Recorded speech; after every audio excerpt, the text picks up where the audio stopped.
If you feel stuck in your relationship, like nothing's changing and you're both waiting for the other person to make a move, this episode is for you. We're talking about stalemate, emotional courage, and why play may be the key to reconnecting.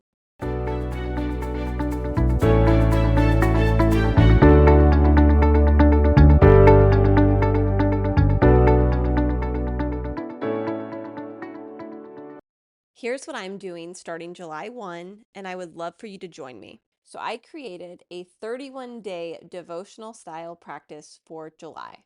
So, the 1st through the 31st, you will get an email with a very short read. I'm talking 25 seconds, and then a daily practice to do.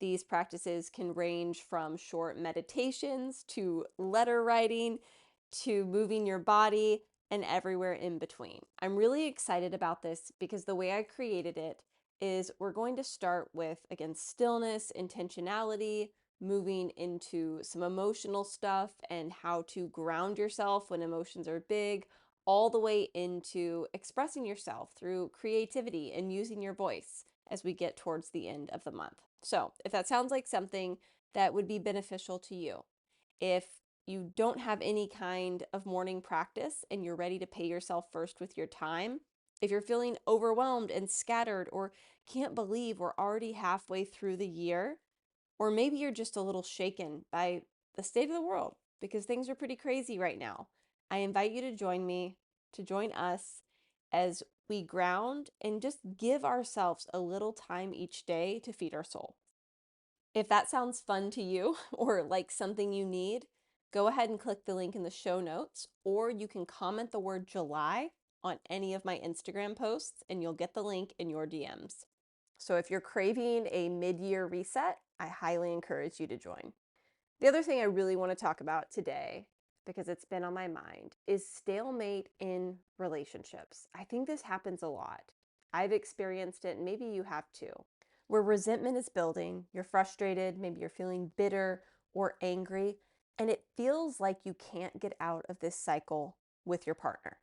You're literally stuck in a stalemate where you want to maybe work on the relationship, but you're waiting for them to do their part. The list of things between you that is driving you crazy has gotten so big. You're having the same fight over and over and over again, and it feels like the relationship is on the verge of complete rupture. And you find yourself waiting for them to change, waiting for them to make the first move, waiting for them to realize that what they did was wrong or hurtful and apologize so that you can meet them. Chances are you actually want the relationship to move forward. You want to get over this, but the level of resentment you're feeling is so big and it feels so heavy that you're having a hard time putting it aside. There's an old saying, would you rather be right or would you rather be happy? And I don't really agree that that's a great saying to model relationships after, but there's some truth in it, and it's this. Would you rather win the argument? Would you rather get your way, or would you rather have a healthy long-term relationship? Because you getting your way and you winning the argument may not be what's best for the relationship. When you're stuck in a stalemate, a lot of the time, the answer is to eat some humble pie and go first. It's to look at yourself and how you're contributing to the problems, apologize for your part in this, and do what you can to move the relationship forward, regardless of your partner's actions. And this is not easy to do. I'm not going to pretend it's easy to do. Because when you feel wronged and hurt by someone else's behavior, what someone else is saying, and maybe you have evidence. I mean, let's be frank, maybe your partner's being a bit of an ass, right? Like maybe there is a reason for you to be so resentful and so upset. But like my dad has told me since I was a child, there are three sides to every story: yours, mine, and what actually happened. There's my perception of reality, there's your perception of reality, and then there is the naked truth that neither of us can see because we're looking at the situation through our own childhood wounds, through our own conditioning, through our own emotions. And it always helps me to remember that as frustrated as I may be, maybe I'm filled with resentment over something, that my partner is having their own experience of this situation, and the way they're perceiving it may be vastly different from the way I'm looking at it. If you're a nerd like me, you might like Marvel movies. And there's a villain in the Marvel movies, Thanos. And I think he's one of the greatest villains of all time because I truly believe Thanos thought he was the hero. He thought he was doing the right thing. Now, I'm not going to go into the details of the movie. You can go watch it. It's the Avenger series of the Marvel universe or whatever. But he thought he was the hero. And in the movie, he's the villain. He's the one they're fighting. They're trying to stop him. But his perception of the situation is that he was the hero. And sometimes this happens in our relationships where we make our partner the villain. We make ourselves the hero. And we feel so vindicated and self-righteous over what we're thinking and what we're feeling that we can't even see their side. We can't even imagine their side because we've painted them as a villain. And guess what? Chances are they're doing the same thing, but from the opposite end, right? They're the hero, you're the villain. And again, we get in this stalemate where nothing is changing, everyone has hurt feelings, and nothing's moving forward. So the question is, how do we get out of this? If the goal is to continue the relationship, and I always like to ask people what their goal is, because I've had people come to me, tell me about their problems, and I'm like, what is it you want? And the fact of the matter is they want to hurt their partner. They want their partner to feel bad. They want to be the victim in the situation, and they want their partner to feel really guilty for what they did or what they said, and they want an apology. And maybe sometimes that's pretty valid. Like, it's nice to get an apology when someone hurts your feelings, right? Like, I like it when my partner apologizes if something he says hurt my feelings. I appreciate the apology. But a lot of the time, if we're honest with ourselves, we want to win. We want to feel like vindicated, and we want them to feel bad. And that's really ugly, to be honest, it is. And I've recognized this in myself before, where I will ask myself when I'm upset, like, what do I need to move forward? What do I need to move forward? And sometimes it's a hug, sometimes it's an I'm sorry.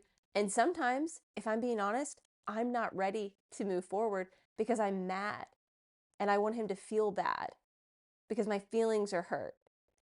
And that's not a healthy place to go at healing a rupture from, right? Like if my goal, if it's not growth, if it's not a long-term healthy relationship, if it's not moving past the rupture, then what am I doing? So the first step when you're in stalemate is to get really honest with yourself. Sometimes doing this with a piece of paper can be helpful. Just write out everything you're feeling and ask yourself, what do I want? What do I want from this situation? And if it's something that's not nice, like, oh, I want them to feel bad, or I want them to pay, I want them to hurt, and it's your partner you're talking about, I want you to ask yourself why. And then I want you to ask yourself why again and again and again until you get to the root of the issue. Because chances are, if you go deep enough, you will realize that it's not about the thing you're arguing about, it's about something much deeper that's likely pressing on a core wound of yours. If you keep digging into the why, it's probably pressing on something that hurt in the past. So once you do that, once you get to a place, or if you get to a place where you're like, you know what, I want us to move forward. I don't want to be in a stalemate anymore. I don't want to be filled with resentment. What do you do from there? This is where it gets difficult. You need to go first. Be the one to seek the repair. Be the one to seek the harmony after the disharmony has happened.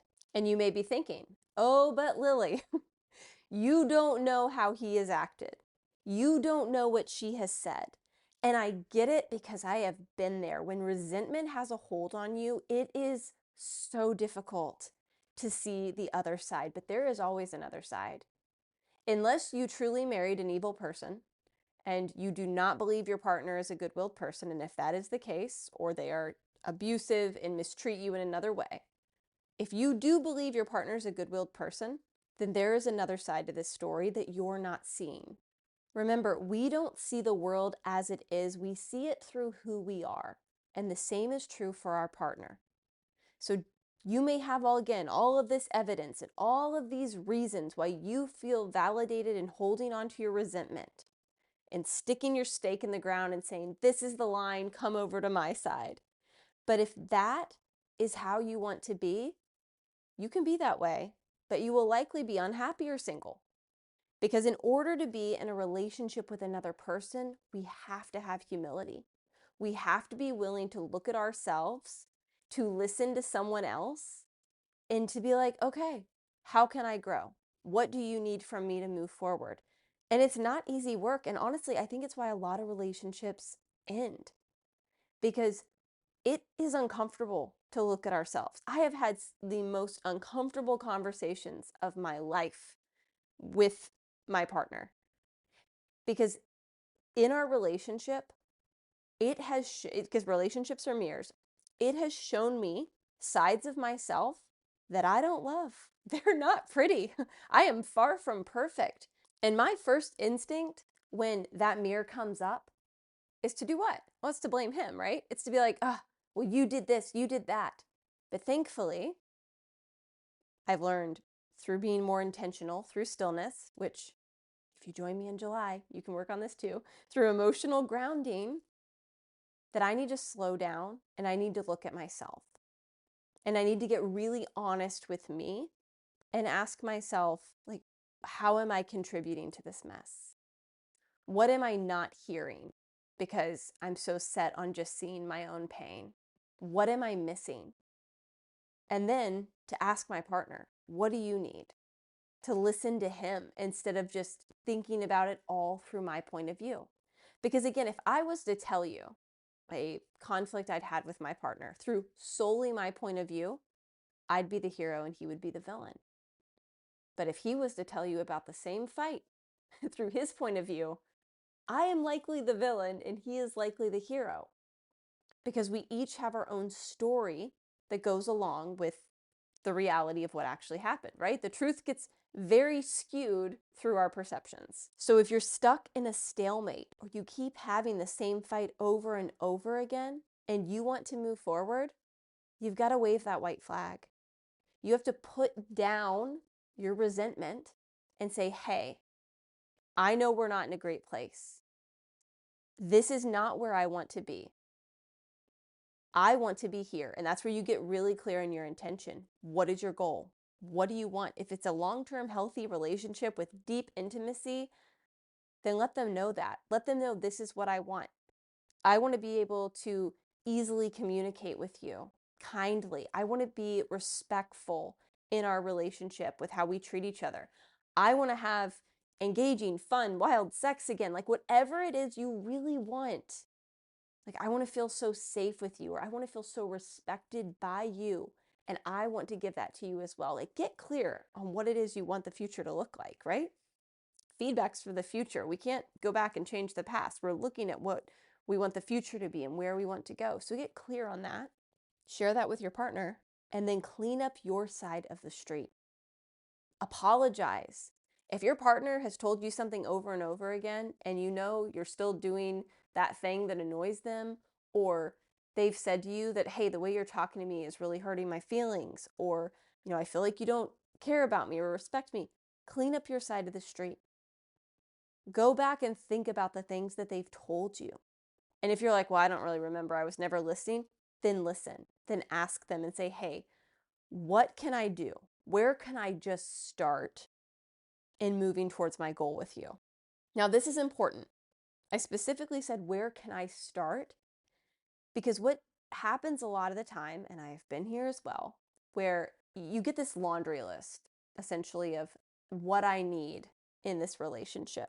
And when a relationship is on the rocks and you pull out the laundry list of things you need to move forward, to be happy, it can just be too much. It's like trying to climb a mountain when you thought you were just going for a leisurely stroll around a stream. And it just feels so heavy. And the thing is, your relationship didn't get to a mountain of resentment overnight. It happened over time. And healing and getting back to a place of connection will likely take time and dedication to get there. So ask them, where can I start? And what can I do? What is like one thing I can do to get us on that track of moving towards that? And notice I'm asking what I can do, right? You're asking your partner, what can I do? You're not telling them what they can do, because this is part of getting out of the stalemate. It's going first, and it's setting down your resentment and saying, you know what? as much as I don't want to do this because I want to tell you all the things I'm frustrated about, I'm going to look at your needs first. And I'm going to address those needs. And I'm going to see where it goes from there. Because when you do this, a couple of things happen. One, let's be honest, maybe you start doing that. Maybe you start to clean up your side of the street. Maybe you decide to go get therapy or some kind of coaching or support on your own. Maybe you decide to really start working on yourself and your behavior and your interaction and your communication. And maybe your partner does absolutely nothing. Here's the thing about growth. If you start growing and your partner refuses to grow, the relationship will likely grow apart. But if the relationship ends, and if you've listened to this podcast, you've heard me say this before, you will be in a much better emotional and mental space to go through the ending of a relationship than if you wait, if you sleep on your growth.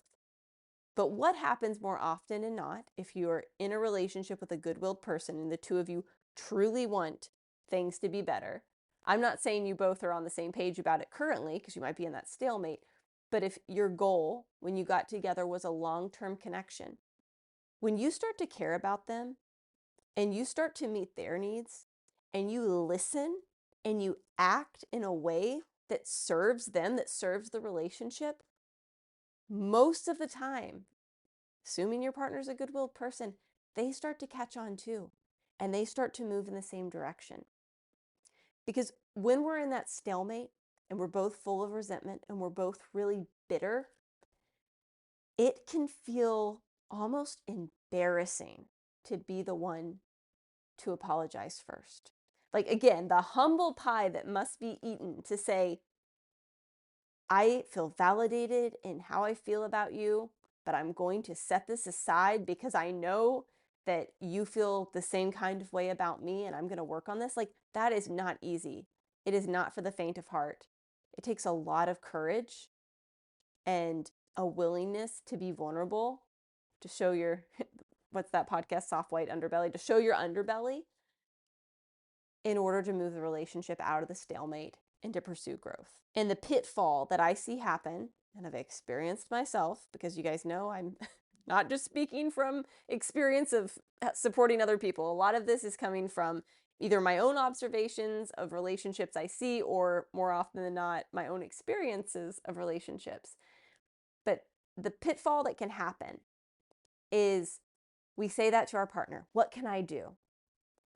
And our partner tells us, and then we say, great, here's what you can do. And that is the pitfall, because you're going into this, you're asking them what they need from you. Just one small thing. Give me one small thing that I can start doing to move us towards the goal.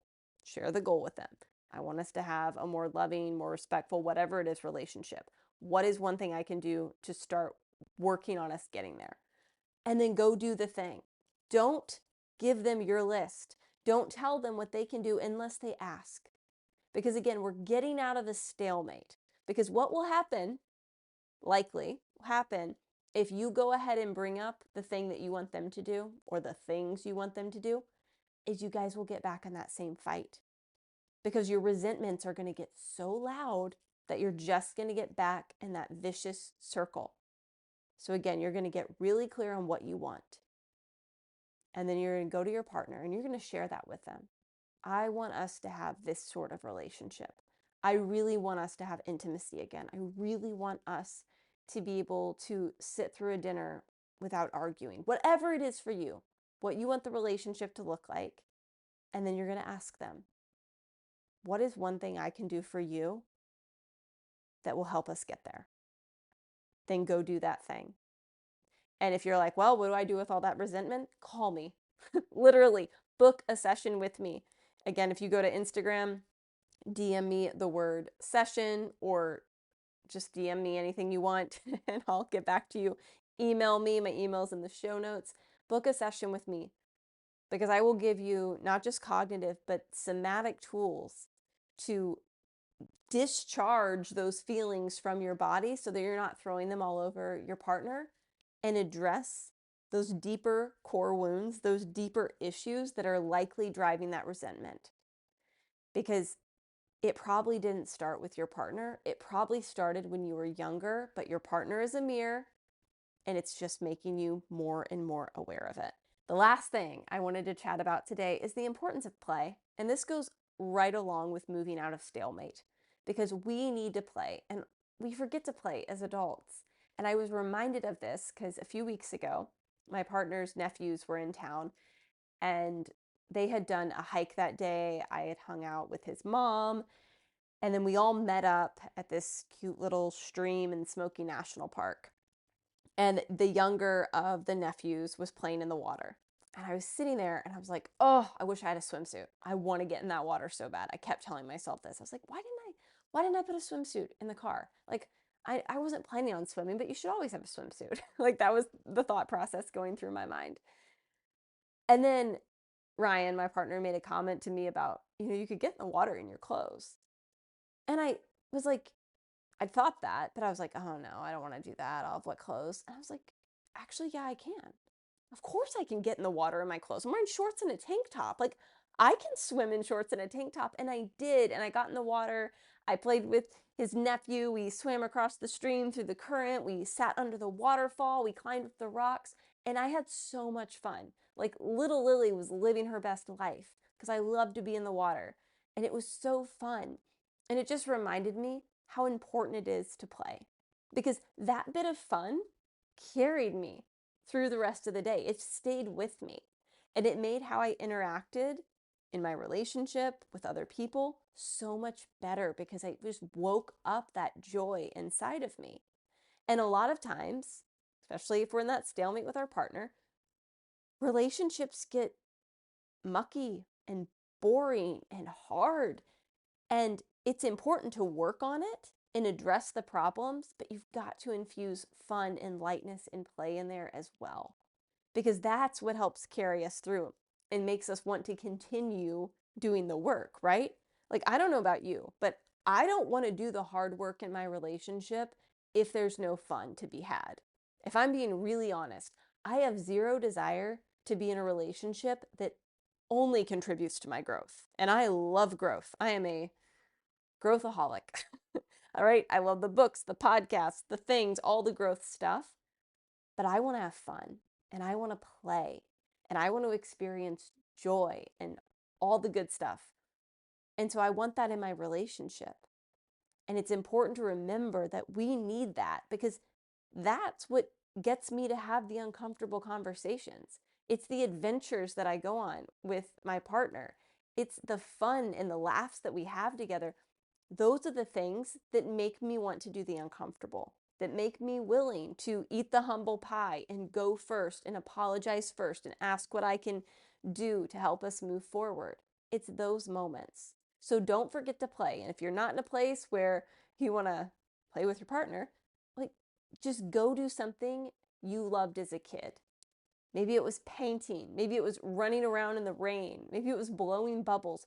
Go do something that wakes up that child inside of you, that inner child, that's fun and that's playful. So that's all I have for you today. I hope this was helpful. As always, I'd love to hear from you. My email's in the show notes. You can also message me on social media. I'm at Lily Rachels.